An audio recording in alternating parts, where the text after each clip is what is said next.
कसूर नहीं है उनका, कोई कसूर नहीं है। कसूर सिर्फ इतना है कि वो मुसलमान है। आज जिस तरीके से हमें निशाना बनाया जा रहा है, हमारी मस्जिदें तोड़ी जा रही है, हमारी बच्चियों से कहा जा रहा है कि तुम हिजाब पहन के कॉलेज नहीं जा सकती, हमारे घर को बुलडोजर से तोड़ा जा रहा है और हम देख रहे हैं अपनी आंखों के सामने ये जुल्म, ये ज्यादती। हमारी वक्फ की जायदादें किस तरीके से सरकार ने अपने कब्जे में ले ली है। इससे बढ़कर और क्या चाहिए मेरे भाई हम लोगों को एक प्लेटफॉर्म पर आने के लिए? क्या आपको लगता है कि आपके बुरे वक्त में तेजस्वी आपका साथ देगा? बोलिए, मुझे देगा? क्या राहुल गांधी खड़े रहेगा तुम्हारे लिए? क्या कोई और सियासी पार्टी का कोई लीडर आपकी लड़ाई लड़ेगा? नहीं लड़ेगा मेरे भाई। अगर इस मुल्क के अंदर जब भी इस कौम के ऊपर बुरा वक्त खुदा न करे आए, तो एक इंसान जो चट्टान की तरह सरकार के सामने आंख में आंख डालकर खड़े रहेगा, तो वो मेरा कायद, आपका कायद बैरिस्टर असदुद्दीन अवैसी। हम लोगों को जिसका इंतजार था, जिस शख्स का इंतजार था, अब इशारा में समझ ही गए होंगे हम किसे बुलाना चाहते हैं। अब इस शायर के साथ मैं दावत शुकुन देना चाहता हूं महाराष्ट्र के शेर को कि नया पानी की चाहत में पुराना छूट जाता है, नया पानी की चाहत में पुराना छूट जाता है, तुझे अपनाओ तो जमाना रूठ जाता है। मोहब्बत पढ़ने लिखने में आसान है, लेकिन मोहब्बत को निभाने में पसीना छूट जाता है। यही मोहब्बत है जो आप लोगों की मोहब्बत इम्तियाज जलील साहब के प्रतीक है। आइए आपको उसका हवाला करते हैं। आइए, बहुत बहुत शुक्रिया। एक बार जोरदार ताली बजाकर उसका इस्तकबाल करें।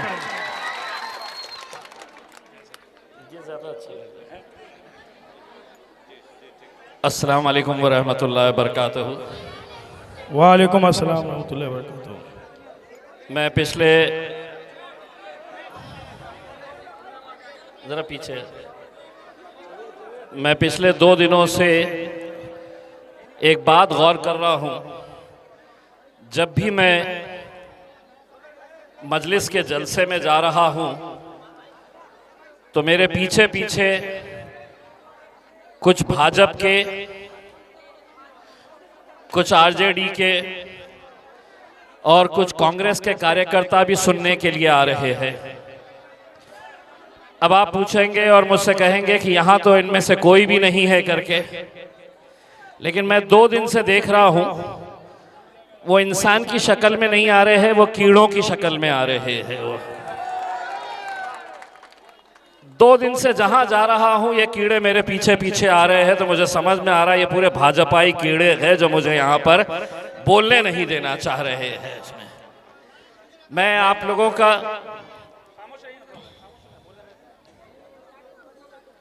इतनी प्यारी नज़्म आपने एक बहुत ही खूबसूरत आवाज में अदनान प्रतापगढ़ी से आपने सुनी है, और उसमें का एक मिसरा जो मुझे सबसे अच्छा पसंद आता है और जो मैं बार बार सुनना चाहता हूं, आप लोग भी सुनना चाहते हैं, जिसे खुद से अपनी बीवी ना संभले वो देश क्या खाक संभालेगा।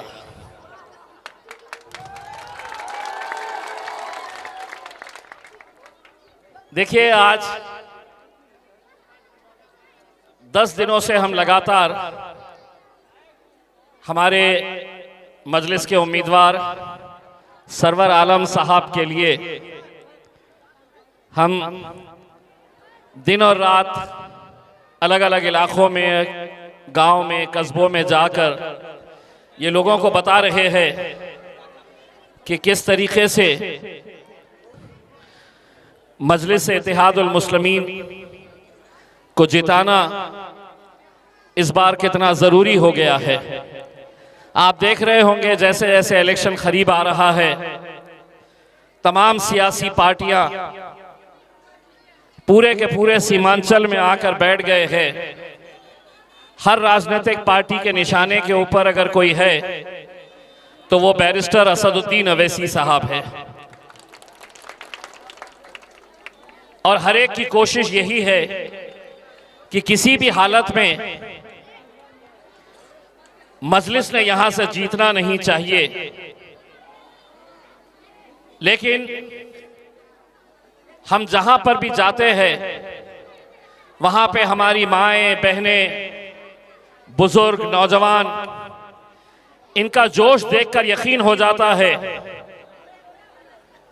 अब तो 8 दिन के इस सीमांचल के दौरे के बाद मैं तो ये दावे के साथ कह सकता हूं कि आज तेजस्वी यादव साहब यहां पर आए थे कोचाधामन में। मुश्किल से 3 दिन बचे हुए हैं। अब अगर सरवर आलम साहब वो अकेले इलेक्शन नहीं लड़ रहे हैं, उनके साथ इजहार असफी साहब, उनके बेटे गुड्डू भाई और बादशाह, ये जब इनकी ताकत साथ में मिल गई तो मैं इतना यकीन के साथ कह सकता हूं कि अगले 3 दिन तक तेजस्वी यादव भी कोचाधामन में आके बैठ जाए, नरेंद्र मोदी भी को 3 दिन आकर बैठ जाए तो भी आप कुछ नहीं कर सकते हैं इसमें। क्योंकि ये अल्हम्दुलिल्लाह यहां की आवाम ने तय कर चुकी है कि इस बार मजलिस इत्तेहादुल मुस्लिमीन को कामयाब करना है। दोस्तों, हमने पिछले कुछ दिनों के अंदर जो सरवर आलम साहब के मुखालिफिन हैं उनके ताल्लुक से कुछ बातें कही। मुझे ऐसा लग रहा था, ए बेटा जरा 1 मिनट, बेटा 1 मिनट। मुझे ऐसा लग रहा था कि सरवर आलम साहब को हराने के लिए जो साजिशें चल रही है, कुछ दिनों से आरजेडी, जेडीयू, कांग्रेस, भाजपा, इन सब में एक समझौता हो रहा है कि इलेक्शन जैसे करीब आएगा हम आपस में समझौता कर लेंगे, लेकिन वोट मजलिस को नहीं जाना चाहिए।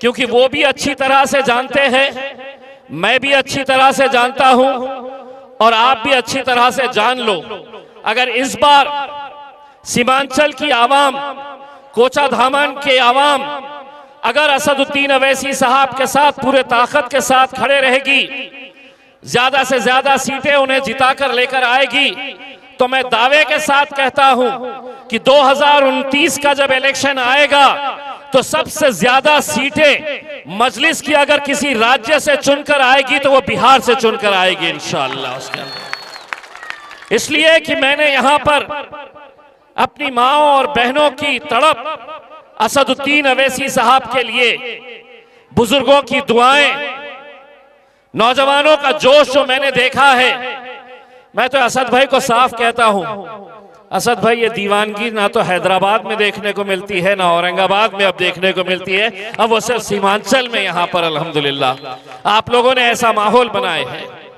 मुझे आज भी याद है 15 साल पहले जब हम आए थे यहां पर, तो हमारी माओ और बहनों को हम घरों में जाकर मोबाइल के जरिए दिखाते थे कि ये असदुद्दीन अवैसी है, ये हैदराबाद के सांसद है, ये आपकी आवाज उठाते हैं, आपके लिए लड़ते हैं। 15 साल के बाद जब दोबारा आए हैं, चाहे वो हमारी माँ बहनें हो, कोई बुजुर्ग शख्स हो या छोटा बच्चा क्यों ना हो, वो हमें देखते हैं और देखते ही कहते हैं ये पतंग छाप वाले आए हैं, ये अवैसी वाले आए हैं करके। उसमें मेरे भाई, आज जब मैं महाराष्ट्र से आता हूं, मुंबई हो, पूना हो, मेरे अपने शहर औरंगाबाद हो, मैं कितने अपने बिहार के नौजवानों को वहां पर होटलों में काम करते हुए, वहां पर बेकरी में काम करते हुए, वहां पर छोटा मोटा कारोबार करते हुए हमने देखा है। कोई माँ बाप अपने बच्चे को इतने दूर भेजना नहीं चाहते हैं, लेकिन इनकी मजबूरी है, क्योंकि यहां पर ना तो तालीम की कोई सुविधा पैदा की गई है बच्चों के लिए, ना तो कोई स्कूल अच्छा है, ना कॉलेज अच्छा है, ना रोजगार के लिए कोई इंडस्ट्री है, कोई फैक्ट्री है। मजबूरन इन बच्चों को 2 वक्त की रोटी कमाने के लिए अपने माँ बाप से हजारों किलोमीटर दूर वहां पर पेट भरने के लिए जाना पड़ रहा है। हमारी ये ख्वाहिश है कि मुंबई में जब हम जाते हैं किसी होटल के अंदर, हम किसी वेटर से पूछते हैं कि तुम कहां से हो, तो जब वो हमें बताता है कि मैं बिहार से हूं, मैं झारखंड से हूं, मैं सीमांचल से हूं, उस वक्त हम यही दुआ करते हैं कि मुंबई में हो, बेंगलोर में हो, पूना में हो, हैदराबाद में हो, हम किसी बिहार के नौजवान को मिले तो उसने कहना कि ये होटल का मैं मालिक हूं। हम आपको मालिक बनते हुए देखना चाह रहे हैं। हम आपको अच्छी तालीम यहां पर मिल सके, इसके लिए कोशिश करना चाह रहे हैं। लेकिन हुकूमत चाहे जेडीयू की हो, नीतीश कुमार की हो, भाजपा की हो, तेजस्वी की हो या राहुल गांधी की हो, हर कोई इस इलाके को पिछड़ा इसलिए रखना चाह रहा है ताकि मुंबई के धन्ना सेठों के पास उनकी गाड़ी पोषने के लिए, उनकी होटलें चलाने के लिए, उनके गाड़ी पे ड्राइवर बनने के लिए कोई तो चाहिए। अगर ये बच्चों को हमने पढ़ा लिए, ये बच्चे तालीम हासिल कर लिए, अच्छा रोजगार ये खुद तैयार कर लिए, अच्छी नौकरियां ये खुद तैयार कर लिए, तो मुंबई, बेंगलोर, पुणे, हैदराबाद, वहां पे धन्ना सेठों के पास कौन काम करेगा। इसलिए जानबूझकर ये सब खेल खेला जा रहा है। और आज जैसा असद साहब ने कहा है कि एमएलए जिताना और एमएलए जिताकर हमने अपनी तादाद बताना कि देखो हमने इतने एमएलए जीते हैं, हम इनकी साजिशों को खत्म करना चाहते हैं, इनके गंदे खेल को हम खत्म करना चाहते हैं जो हमारे बच्चों को तालीम से दूर रख रहे हैं, हमारे इन इलाकों के अंदर कोई तरक्की नहीं कर रहे हैं। हम ये खेल खत्म करना चाह रहे हैं। आज मैं खास तौर से अपनी मां बहनों से कहना चाहूंगा, हिंदुस्तान की जेलों में अगर सबसे ज्यादा बच्चे, बेकसूर बच्चे, अगर पूरे हिंदुस्तान की जेलों के आंकड़े निकालकर अगर हम देखेंगे तो लाखों की तादाद के अंदर हमारे बच्चे जेलों के अंदर बंद है। कोई कसूर नहीं है उनका, कोई कसूर नहीं है। कसूर सिर्फ इतना है कि वो मुसलमान है। आज जिस तरीके से हमें निशाना बनाया जा रहा है, हमारी मस्जिदें तोड़ी जा रही है, हमारी बच्चियों से कहा जा रहा है कि तुम हिजाब पहन के कॉलेज नहीं जा सकती, हमारे घर को बुलडोजर से तोड़ा जा रहा है और हम देख रहे हैं अपनी आंखों के सामने ये जुल्म, ये ज्यादती, हमारी वक्फ की जायदादें किस तरीके से सरकार ने अपने कब्जे में ले ली है। इससे बढ़कर और क्या चाहिए मेरे भाई हम लोगों को एक प्लेटफॉर्म पर आने के लिए? क्या आपको लगता है कि आपके बुरे वक्त में तेजस्वी आपका साथ देगा? बोलिए, मुझे देगा? क्या राहुल गांधी खड़े रहेगा तुम्हारे लिए? क्या कोई और सियासी पार्टी का कोई लीडर आपकी लड़ाई लड़ेगा? नहीं लड़ेगा मेरे भाई।